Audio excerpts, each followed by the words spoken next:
Hello student, welcome back to my class. আমি শুরু করতে চললাম ক্লাস 12 সেমিস্টার 4 সাতটা পাবলিকেশন বইয়ের সমতলে আলোর প্রতিসরণ থেকে সহজ গাণিতিক প্রশ্নাবলীর সমাধানের পার্ট 1। চল তাহলে আমি শুরু করে দিচ্ছি আজকের ক্লাস। কোশ্চেন নম্বর 1, 1 নম্বর কোশ্চেনে কী বলা হয়েছে? বায়ু থেকে একটি আলোক রশ্মি 45 ডিগ্রি কোণে একটি মাধ্যমে আপতিত হলো। রশ্মিটির প্রতিসরণ কোণ নির্ণয় করো। মাধ্যমটির প্রতিসরাঙ্ক মিউ দেওয়া আছে 1.33। রশ্মিটির চ্যুতি কোণ কত সেটাও নির্ণয় করতে হবে। তাহলে যেহেতু এই অঙ্কটিতে আমাদের মাধ্যমটির প্রতিসরাঙ্ক দেওয়া আছে এবং আপাতন কোণ দেওয়া আছে, সহজেই আমরা এই রাশিগুলো নির্ণয় করতে পারবো। কোশ্চেন নম্বর 1, প্রদত্ত আমাদের কি দেওয়া আছে? প্রদত্ত দেওয়া আছে আলোক রশ্মিটির আপাতন কোণ। আপাতন কোণ সেটা দেওয়া আছে 45 ডিগ্রি এবং যে মাধ্যমে প্রতিসৃত হয়েছে তার প্রতিসরাঙ্ক, মাধ্যমটির প্রতিসরাঙ্ক মিউ দেওয়া আছে, সেটা কত? 1.33 এটা দেওয়া আছে। তাহলে এইখানে স্যার আমরা স্নেলের সূত্র ব্যবহার করে প্রতিসরণ কোণটা আগে নির্ণয় করে নেব। তাহলে লিখব যে স্নেলের সূত্র ব্যবহার করে পাই sine I by sine R equal to উক্ত মাধ্যমটির প্রতিসরাঙ্ক যে মাধ্যমে প্রতিসৃত হবে, কমন আই দেওয়া আছে, আর আমরা নির্ণয় করতে পারবো আই কত? 45 ডিগ্রি। ভ্যালুটা বসিয়ে দেব, sine 45 degree by sine R equal to mu এর ভ্যালুটা বসিয়ে দেব 1.33। অতএব sine R equal to sine 45 degree by এটা সাইন 45 ডিগ্রির ভ্যালুটা আমরা বসিয়ে দেব, sine 45 degree by 1.33। Sine 45 degree মানে 1/√2, 1.33। এবার 1/√2 ইন্টু 1.33, √2 এর ভ্যালু কত হয়? 1.414 ইন্টু 1.33। এবার এখান থেকে আমরা বের করতে পারবো আর প্রতিসরণ কোণ is equal to sine inverse 1/1.414 into 1.33। এইটাকে ক্যালকুলেটারে বসালে আমরা যে ভ্যালুটা পাবো সেটা 32.03 ডিগ্রি। 32.03 ডিগ্রি এই ভ্যালুটা আমরা পেয়ে যাব প্রতিসরণ কোণের জন্য। আর আরেকটা জিনিস আমাদের নির্ণয় করতে হবে, সেটা হলো রশ্মিটির চ্যুতি। সাধারণত আমরা জানি আলোক রশ্মি যখন বায়ু বা শূন্য মাধ্যম থেকে অন্য কোনো মাধ্যমে প্রতিসৃত হবে, সেই ক্ষেত্রে সেটা অবিলম্বের দিকে বেঁকে যাবে। অর্থাৎ এর জন্য প্রতিসরণের ক্ষেত্রে যে চ্যুতির রাশিমালা আমরা কোনটা ব্যবহার করব? অতএব চ্যুতি ইজিক্যাল টু কী হবে? আই মাইনাস আর, আপাতন কোণ মাইনাস প্রতিসরণ কোণ। যদি উল্টো হতো, রশ্মি ঘন মাধ্যম থেকে লঘু মাধ্যমে প্রতিসৃত হতো বা অন্য কোনো মাধ্যম থেকে বায়ু মাধ্যমে প্রতিসৃত হতো, সেই ক্ষেত্রে আমরা যেটা ছোট সেটা ব্যবহার করতাম, অর্থাৎ সেই ক্ষেত্রে হতো আর মাইনাস আই। এই ক্ষেত্রে আমরা ব্যবহার করব আই মাইনাস আর। আইটা কত? 45 ডিগ্রি, আর আমাদের আর কত বের হয়েছে? 32.03। এই দুটো বিয়োগ করলেই চ্যুতি বের হয়ে যাবে। 45 ডিগ্রি মাইনাস 32.03 ডিগ্রি, এটা করলে হবে 12.97 ডিগ্রি। এই গেল স্যার আমাদের 1 নম্বর অঙ্কের সমাধান। এরপর আমি চলে যাচ্ছি কোশ্চেন নম্বর 2। দ্বিতীয় কোশ্চেনে কী বলা হয়েছে? 1.5 প্রতিসরাঙ্কের একটি কাচ মাধ্যমে আলোর বেগ 2 × 10⁸ মিটার পার সেকেন্ড, কোনো এক তরলে আলোর বেগ 2.5 × 10⁸ মিটার পার সেকেন্ড, সেই তরলটির প্রতিসরাঙ্ক নির্ণয় করতে হবে। আচ্ছা, এবার বায়ু মাধ্যম না, দুটো আলাদা আলাদা মাধ্যমের সাপেক্ষে আমাদের এই প্রতিসরাঙ্কের যে রাশিমালা সেটা ব্যবহার করে এটা আমরা নির্ণয় করতে পারবো। বোর্ডটা ক্লিয়ার করে দিলাম। কোশ্চেন নম্বর 2, এই ক্ষেত্রে আমরা কি লিখব? যে আমরা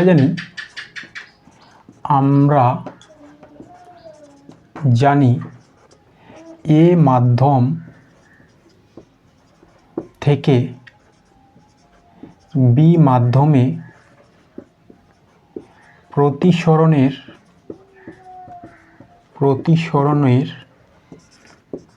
জন্য এ মাধ্যম থেকে বি মাধ্যমে প্রতিসরণের জন্য এ মাধ্যম সাপেক্ষে বি মাধ্যমের প্রতিসরাঙ্ক মিউ কোথা থেকে কোথায় প্রতিসরণ হয়েছে A to B equal to V A, অর্থাৎ এ মাধ্যমে আলোর গতিবেগ এবং বি মাধ্যমে আলোর গতিবেগ। এই জিনিসটাকে আমরা কিভাবে প্রকাশ করতে পারি, mu B by mu A is equal to V A V B. এবার এই চারটা রাশিমালার মধ্যে তিনটা দেওয়া আছে, একটা নির্ণয় করতে হবে। কি কি দেওয়া আছে সেগুলো আমি লিখে দিচ্ছি। মিউ এ মাধ্যমের প্রতিসরাঙ্ক 1.5 দেওয়া আছে এবং আমাদের ভি এ দেওয়া আছে। ভি এ মাধ্যমে আলোর গতিবেগ 2 × 10⁸ মিটার পার সেকেন্ড। বি মাধ্যমে আলোর গতিবেগ এটাও দেওয়া আছে 2.5 × 10⁸ মিটার পার সেকেন্ড। আমাদের মিউ বি কত সেটা নির্ণয় করতে হবে। একদম ইজি হয়ে গেল ব্যাপারটা। অতএব mu B equal to V A into mu A by V B. ভ্যালুগুলো বসাবো। ভি এ কোনটা, এটা 2 × 10⁸, মিউ এ কত 1.5, আর ভি বি কত, এটা 2.5 × 10⁸। 10⁸ কেটে যাবে, দশমিকগুলো আমরা তুলে দিতে পারি। এটাকে 5 দিয়ে কাটলে 3, এটাকে 5 দিয়ে কাটলে 5, তাহলে এটা হচ্ছে 6/5 ভাগ করে দিলে 2। এই গেল আমাদের 2 নম্বর অঙ্কের সমাধান। ঠিক আছে, এরপর আমি শুরু করলাম কোশ্চেন নম্বর 3 নম্বর কোশ্চেনে কি বলা হয়েছে, একটি আলোকরশ্মি একটি কাচের ব্লকে এমনভাবে আপতিত হলো যে প্রতিফলিত রশ্মি ও প্রতিসৃত রশ্মির মধ্যবর্তী কোণ 90 ডিগ্রি। আপতন কোণ ও কাচের প্রতিসরাঙ্কের মধ্যে সম্পর্ক নির্ণয় করো। আচ্ছা, এখানে ছবিটি আঁকলেই আমরা ব্যাপারটা ক্লিয়ার করতে পারবো। এটা হলো আমাদের কাছে কাচের ব্লক, এইখানে রশ্মি আপতিত হয়েছে এই বিন্দুতে। এটা হলো অবিলম্ব, এটা হলো স্যার আমাদের প্রতিফলিত রশ্মি এবং এটা হলো প্রতিসৃত রশ্মি। আপাতন কোণকে আমরা আই বললাম। এইটা হলো স্যার আমাদের প্রতিফলন কোণ। আমরা জানি আপাতন কোণ আর প্রতিফলন কোণ কী হবে, সমান প্রতিফলনের সূত্র অনুযায়ী। এবং এইটা হলো আমাদের প্রতিসরণ কোণ, এটাকে আমরা বলে দিলাম আর ড্যাশ। যেহেতু স্যার আমরা জানি যে আপাতন কোণ আর প্রতিফলন কোণ সমান হবে এবং প্রশ্ন অনুযায়ী আমাদের কি বলেছে, এই যে প্রতিফলিত রশ্মি এবং প্রতিসৃত রশ্মি এদের মধ্যে কোণটা কত, 90 ডিগ্রি। এই কোণটা 90 ডিগ্রি। তাহলে কিছু জ্যামিতিক ধর্ম ব্যবহার করে আমরা এই কোণটা নির্ণয় করতে পারবো। কিভাবে লিখব, যে প্রতিসরণ কোণ আর ড্যাশ কী হবে, এখান থেকে শুরু করে এই গোটা কোণটা কত, এইখান থেকে শুরু করে এই গোটা কোণটা, এটা হলো স্যার আমাদের 180 ডিগ্রি, তাই না। এই কোণটা যেহেতু আর ইজিক্যাল টু আই, তাহলে আর এর বদলে আমরা আই বসাতে পারি, মাইনাস এই কোণটা 90 ডিগ্রি, এখান থেকে শুরু করে এত দূর 90 ডিগ্রি, তাহলে বাঁচলো এইটা। অতএব 180 ডিগ্রি থেকে এই আর ইজিক্যাল টু আই মাইনাস করবো এবং এই 90 ডিগ্রিকে মাইনাস করবো, তাহলেই আমরা আর ড্যাশ পেয়ে যাব, মাইনাস আই মাইনাস 90 ডিগ্রি। তো আমরা এখান থেকে কত পাচ্ছি, 90 মাইনাস আই। এইবার আমরা এই কাচ ব্লকের জন্য শ্রেণীর সূত্র ব্যবহার করে প্রতিসরাঙ্কটা নির্ণয় করব। লিখব যে কাচের ব্লকের প্রতিসরাঙ্ক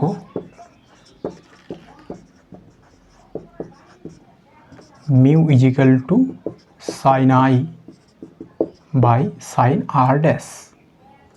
সাইন আইটা আমরা আই রাখবো আর সাইন আর ড্যাশটার বদলে আমরা এটা বসাবো, সাইন 90 ডিগ্রি মাইনাস আই। এখন সাইন 90 ডিগ্রি মাইনাস আই সমান সমান আমরা কি জানি স্যার কস আই।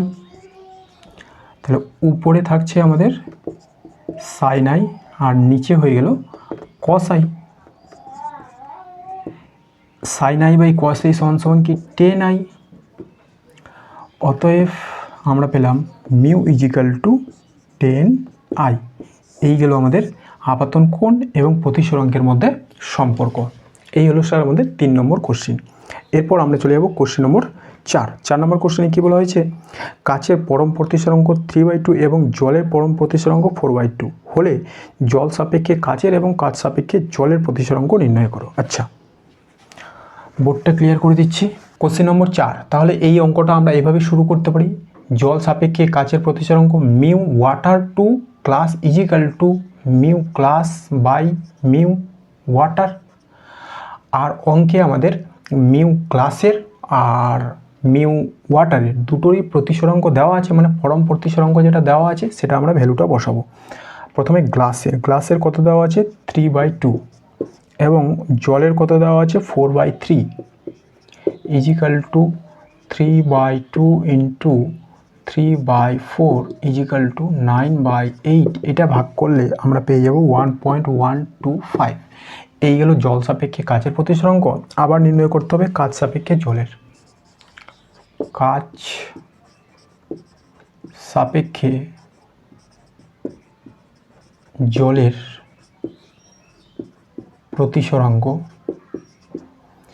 এটাকে কিভাবে প্রকাশ করব, এটা জল সাপেক্ষে কাচের তাই মিউ ওয়াটার টু গ্লাস, এটা কাচ সাপেক্ষে জলের তাহলে কি লিখব glass to water is equal to mu water by mu glass is equal to water এর কত দেওয়া হয়েছে এটা 4/3 আর গ্লাসের কত দেওয়া হয়েছে এটা 3/2, তার মানে এটা হলো 4/3 ইন্টু 2/3 ইজিক্যাল টু 8/9। এটা ভাগ করলে আমরা পেয়ে যাব 0.888।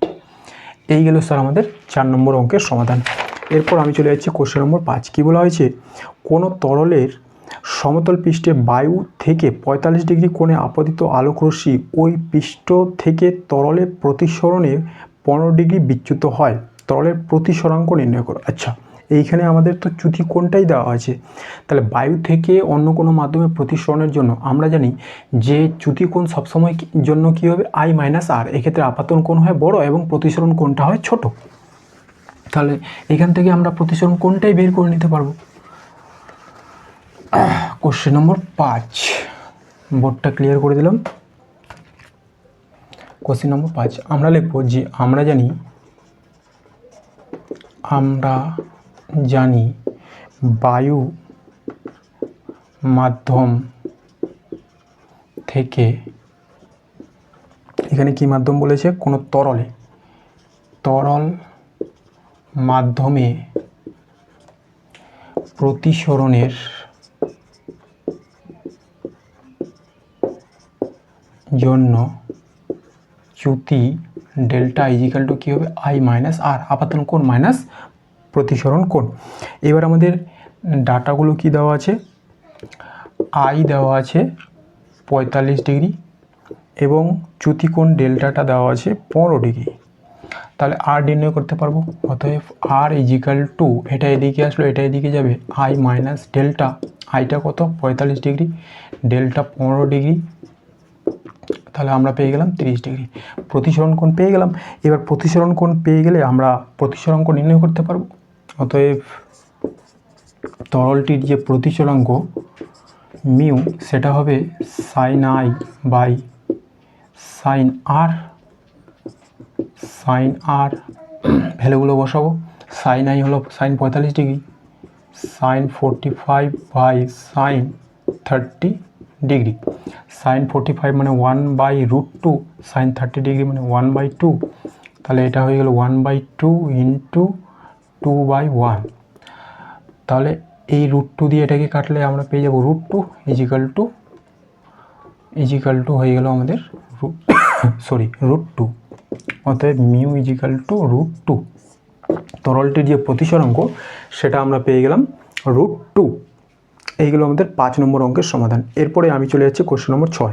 কী বলা হয়েছে, কাচের প্রতিসরাঙ্ক 1.5 এবং জলের প্রতিসরাঙ্ক 1.33। যদি কাচের মধ্যে আলোর বেগ 2 × 10⁸ মিটার পার সেকেন্ড হয়, তবে জলের মধ্যে আলোর বেগ কত? আচ্ছা, এক্ষেত্রেও আমাদের বায়ু মাধ্যমের সাপেক্ষে নয়, প্রতিসরাঙ্কটা ভাবতে হবে দুটি আলাদা আলাদা মাধ্যমের জন্য। অর্থাৎ আপেক্ষিক প্রতিসরাঙ্কের ব্যাপারটা আমাদের এখানে নিয়ে আসতে হবে। কোশ্চেন নম্বর 6, তাহলে আমরা লিখব যে আমরা জানি কোথা থেকে কোথায়, কাচ থেকে জলে, কাচ মাধ্যম থেকে জল মাধ্যমে প্রতিসরণের জন্য আপেক্ষিক প্রতিসরাঙ্ক, এটা কোথা থেকে কোথায়, কাচ থেকে জলে, glass to water is equal to glass by water. কাচ মাধ্যমে আলোর গতিবেগ বাই জল মাধ্যমে আলোর গতিবেগ। এটাকে আবার আমরা ভেঙে লিখতে পারি mu water to mu glass VA by VW। এবার আমাদের নির্ণয় করতে বলছে কোনটা, VWটা, এটা। অতএব এখান থেকে আমরা বলতে পারি VW ইজিক্যাল টু এটা ইন্টু এটা, VG into mu G by mu W. এবার ভ্যালুগুলো সব দেওয়াই আছে, তাই না? আমাদের VG দেওয়া আছে কত, 2 × 10⁸, মিউ জি দেওয়া আছে কাচের প্রতিসরাঙ্ক 1.5, এবং আমাদের যেটা এটা জলের প্রতিসরাঙ্ক 1.33। এটাকে এবার সিম্পল ক্যালকুলেশন করতে হবে। ক্যালকুলেশন করে আমরা যেটা পেয়ে যাব সেটা sir 2.26 into 10⁸ metre per second. এই গেল আমাদের 6 নম্বর অঙ্কের সমাধান। এরপর আমি চলে গেলাম কোশ্চেন নম্বর 7। কী বলা হয়েছে, 589 ন্যানোমিটার তরঙ্গদৈর্ঘ্যের একবর্ণী আলো বায়ু থেকে জলতলে আপতিত হলো, জলের প্রতিসরাঙ্ক 1.33 হলে প্রতিসরিত আলোর তরঙ্গদৈর্ঘ্য, কম্পাঙ্ক ও গতিবেগ নির্ণয় করো। আচ্ছা, এখানে তাহলে আমাদের প্রতিসরণের জন্য তরঙ্গদৈর্ঘ্য সংক্রান্ত যে, অর্থাৎ প্রতিসরাঙ্ক নির্ণয়ের ক্ষেত্রে তরঙ্গদৈর্ঘ্য সংক্রান্ত যে রাশিমালা, সেইটা এবার অ্যাপ্লাই করতে হবে। কোশ্চেন নম্বর 7 লিখব যে আমরা আরেকটা ধর্ম জানি আলোর, সেটা স্যার কি, যে যখন প্রতিসরণ হবে সেই ক্ষেত্রে আলোর তরঙ্গদৈর্ঘ্য, বেগ এবং কম্পাঙ্কের মধ্যে কোনটা সবসময় অপরিবর্তিত থাকে, সেই ধর্মটা হচ্ছে আলোর কম্পাঙ্ক। কম্পাঙ্কের কোনো পরিবর্তন হবে না। এই কথাটা আমরা আগে লিখে দেব। লিখব যে আমরা জানি প্রতিসরণের জন্য আলোর কম্পাঙ্কের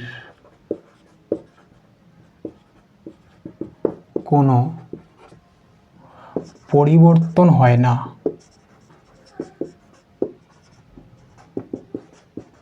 ওকে, এবার উভয় মাধ্যমে তাহলে আমরা কম্পাঙ্কটা ধরে নেব। কোন কোন মাধ্যম ছিল, একটা বায়ু এবং একটা জল। ধরি আলোর কম্পাঙ্ক, এটা বলতে পারি উভয় মাধ্যমের জন্য,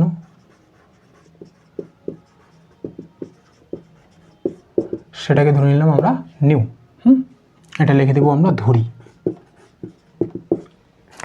এরপরে আবার আমরা বায়ু থেকে জলের প্রতিসরণের জন্য প্রতিসরাঙ্কের রাশিমালাটা ব্যবহার করব, মিউ।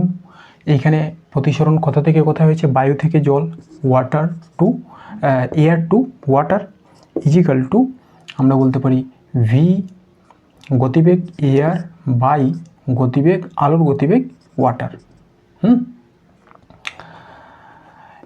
এই গতিবেগকে আবার আমরা প্রকাশ করতে পারি এইভাবে। আমরা জানি ভি ইজিক্যাল টু হয় সি ল্যামডা, যেখানে ভি ইজিক্যাল টু হয় গতিবেগ ইজিক্যাল টু হয় এন ল্যামডা, যেখানে এন হলো কম্পাঙ্ক আর ল্যামডা হলো সেই আলোটার তরঙ্গদৈর্ঘ্য। তাহলে এই ভি এর বদলে আমরা লিখতে পারি নিউ ল্যামডা এ, অর্থাৎ এয়ারে বায়ুতে আলোর তরঙ্গ দৈর্ঘ্য, আর কম্পাঙ্ক তো ধ্রুবক থাকবে, এবং জলের ক্ষেত্রে নিউ ল্যামডা ডাব্লু, জলে আলোর তরঙ্গ দৈর্ঘ্য। এই নিউ নিউ কেটে যাবে, থাকবে lambda A by lambda W. এটাকে আমরা কীভাবে লিখতে পারি আবার, mu W by mu air is equal to lambda A by lambda W. আমরা জানি বায়ুতে আলোর যে প্রতিসরাঙ্ক সেটা হয় 1, অতএব মিউ ডাব্লু শুধু থাকবে, আর এদিকে lambda A by lambda W. আমাদের নির্ণয় করতে হবে জলে আলোর তরঙ্গ দৈর্ঘ্য এটা, অতএব lambda W is equal to lambda A by mu W. এবার ল্যামডা এটা কত দেওয়া আছে, সেটা দেওয়া আছে 589, আর মিউ ডাব্লু এটা কত দেওয়া আছে 1.33। এরপর এটাকে ক্যালকুলেশন করলে আমরা পেয়ে যাব 442.86 ন্যানোমিটার। আরেকটা রাশিমালা আমাদের নির্ণয় করতে বলেছে, সেটা হলো এই কম্পাঙ্কটা। যেহেতু কম্পাঙ্কের কোনো রকম প্রতিসরণের জন্য কোনো রকম পরিবর্তন হবে না, সেই ক্ষেত্রে আমরা বায়ু মাধ্যমের জন্য কম্পাঙ্ক নির্ণয় করলেই সেটাই কিন্তু জল মাধ্যমের কম্পাঙ্কও হবে। তাই আমরা বায়ু মাধ্যমে আলোর গতিবেগ এবং বায়ু মাধ্যমে যে তরঙ্গ দৈর্ঘ্য দেওয়া আছে সেটা ব্যবহার করে কম্পাঙ্কটা নির্ণয় করে নেব, সেটাই হবে জল মাধ্যমের কম্পাঙ্ক। অতএব আমরা বলতে পারি যে সি ইজিক্যাল টু, এটা হলো একটা জেনারেল ফর্মুলা, এবং আলোর জন্য এই ক্ষেত্রে গতিবেগটাকে আমরা সি বলবো, C equal to N lambda. অতএব N equal to C by lambda. C কত আমরা জানি 3 × 10⁸ মিটার পার সেকেন্ড, আর ল্যামডাটা কত দেওয়া আছে ন্যানোমিটারে 589। এটাকে আমাদের মিটারে করে নিতে হবে। তাহলে এটাকে মিটার করলে কত দিয়ে গুণ করতে হয়, 10 × 10⁻⁻, এটা গুণ করতে হবে 10⁻⁹ দিয়ে। এইটাকে আবার ক্যালকুলেশন করলে আমরা পেয়ে যাব 5.09 × 10⁻14 হার্জ। এই হলো তাহলে আমাদের কম্পাঙ্ক। এরপরে আরেকটা রাশিমালা জানতে চেয়েছে, সেটা হলো জলে আলোর গতিবেগ। এর জন্য আমরা এই ফর্মুলাটা ব্যবহার করে নিতে পারি। আমরা জানি mu air to water is equal to VA by VW। এটাকে আমরা তো এইভাবে প্রকাশ করেছি, mu W by mu A. Mu A অর্থাৎ বায়ু মাধ্যমে আলোর প্রতিসরাঙ্ক কত হয়ে যায় 1 এটা। অতএব VW ইজিক্যাল টু এটা ইন্টু এটা তো 1, তাহলে এটা কিছু থাকবে না, VA বাই মিউ ডাব্লু। এটা কত, যেটা হচ্ছে বায়ু মাধ্যমে আলোর গতিবেগ 3 × 10⁸ মিটার পার সেকেন্ড, আর কম্পাঙ্ক দেওয়া আছে জলে 1.33। এটাকে ক্যালকুলেশন করলে আমরা পেয়ে যাব 2.66 × 10⁸ মিটার পার সেকেন্ড। এই গেল আমাদের 7 নম্বর অঙ্কের সমাধান। এরপরে কোশ্চেন নম্বর 8 কী বলা হয়েছে, জল ও বাদাম তেলের পরম প্রতিসরাঙ্ক যথাক্রমে 4/3 ও 29/20। জলের সাপেক্ষে বাদাম তেলের এবং বাদাম তেলের সাপেক্ষে জলের প্রতিসরাঙ্ক নির্ণয় করো। আচ্ছা, এই অঙ্কটা একদম 4 নম্বর অঙ্কের মতো, তাহলে এটা তোমরা নিজে থেকে বাড়িতে ট্রাই করো। এরপরে আমি শুরু করলাম কোশ্চেন নম্বর 9। কী বলা হয়েছে, বায়ু সাপেক্ষে কোনো মাধ্যমের প্রতিসরাঙ্ক √2 এবং বায়ু মাধ্যমে থেকে 45 ডিগ্রি কোণে একটি আলোকরশ্মি ওই মাধ্যমে আপতিত হলো, প্রতিসরণের জন্য রশ্মির চ্যুতি নির্ণয় করো। আচ্ছা, কোশ্চেন নম্বর 9। এইখানে আমরা ব্যবহার করব স্নেলের সূত্র। আমরা জানি যে স্নেলের সূত্র অনুযায়ী বায়ু মাধ্যম থেকে অন্য কোনো মাধ্যমে প্রতিসরণের জন্য প্রতিসরাঙ্ক মিউ ইজিক্যাল টু কী হয় sin I by sin R। এইখানে যেহেতু একটা বায়ু মাধ্যম, তাই এয়ার টু অন্য কোনো মাধ্যম লেখার প্রয়োজন নেই, ডাইরেক্ট আমরা mu is equal to sin I by sin R এটা ব্যবহার করতে পারি। কমন। এরপরে আমাদের এই মিউ দেওয়া আছে, আই দেওয়া আছে, আরটা বের করতে হবে। মিউটা কত, মিউটা হচ্ছে আমাদের √2 sin 45 ডিগ্রি আপাতন কোণ, এবং sin Rটা আমরা বের করব। অতএব sin R is equal to sin 45 degree 1/√2, এই √2টা চলে আসবে নিচে, ইজিক্যাল টু করলে 1/√2 ইন্টু √2 সমান 1/2। sin R ইজিক্যাল টু 1/2 হলো sin 30 ডিগ্রির মান, sin 30 ডিগ্রি। অতএব R ইজিক্যাল টু 30 ডিগ্রি। এইগুলো আমাদের প্রতিসরণ কোণ। এবার প্রতিসরণ কোণ বেরিয়ে গেলে চ্যুতি কোণ আমরা বের করতে পারবো। অতএব চ্যুতি কোণ বায়ু মাধ্যম থেকে অন্য মাধ্যমের জন্য প্রতিসরণের ক্ষেত্রে সবসময় চ্যুতি কোণটা কী হবে sir? I minus R. Delta is equal to I minus R. আইটা 45 ডিগ্রি, আরটা আমরা বের করলাম 30 degree, is equal to 15 degree. এই গেল আমাদের 9 নম্বর অঙ্কের সমাধান। এরপরে আমি চলে গেলাম কোশ্চেন নম্বর 10। কী বলা হয়েছে? একটি কাচের স্ল্যাবের উপর 60 ডিগ্রি কোণে আলোক রশ্মি আপতিত হলো, এর কিছু অংশ প্রতিফলিত হলো এবং কিছু অংশ প্রতিসৃত হলো। দেখা গেল প্রতিফলিত রশ্মি ও প্রতিসৃত রশ্মিদ্বয় পরস্পর 90 ডিগ্রি কোণে আনত। কাচের প্রতিসরণ কোণ নির্ণয় করো। আচ্ছা, সহজ অঙ্ক, ছবিটা আঁকলেই ক্লিয়ার হয়ে যাবে। একটা কাচের স্ল্যাব আবার আঁকতে হবে। এই হলো আমাদের কাছে ABCD একটা কাচের স্ল্যাব, ABCD। এইভাবে একটা আলোক রশ্মি ও বিন্দুতে এসে আপতিত হয়েছে,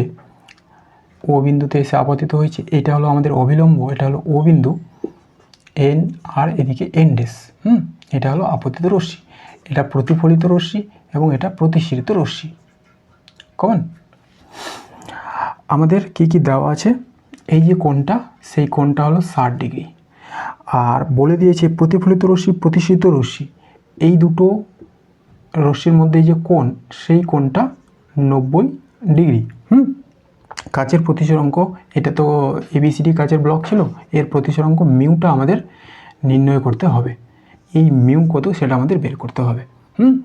তাহলে আমরা এই ও বিন্দুতে সর্বপ্রথম ব্যবহার করব প্রতিফলনের সূত্র। প্রতিফলনের সূত্র অনুযায়ী আমরা কি বলতে পারি যে এই কোণটা আর এই কোণটা হবে সমান, এটা আপাতন কোণ, এটা প্রতিফলন কোণ, এটাও হবে স্যার আমাদের 60 ডিগ্রি। কমন এইবার আমাদের আগে টার্গেট হচ্ছে এই কোণটা বের করা। এইবার দেখো এই গোটা কোণটা কত? 90 ডিগ্রি। এইটুকু কত? 60 ডিগ্রি। তাহলে এই কোণটা কত হবে? এটার আমি আরেকটা নাম দিয়ে দিচ্ছি, এটা হলো পি, ও দেওয়া আছে, এটা কিউ, এটা হলো আর। ঠিক আছে, এইবার আমাদের টার্গেট হলো এই কোণটা বের করা। এই কোণটা কত? Question number 10। তাহলে angle DOR is equal to 90 degree.